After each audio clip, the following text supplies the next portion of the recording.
Izatzuko kroketak onak egiteko behar die materia prima ona.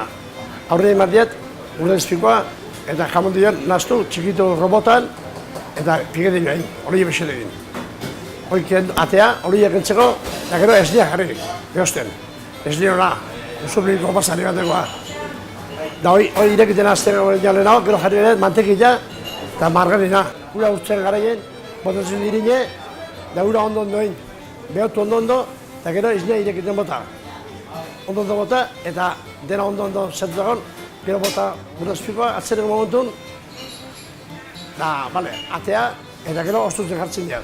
Plakatzen jarri, tapatu gaien kapaziteko plastiko batekin, eta frigorifikoa urrungo arte. Urrungo ostutzen garaien, atea eta kroketak bildu.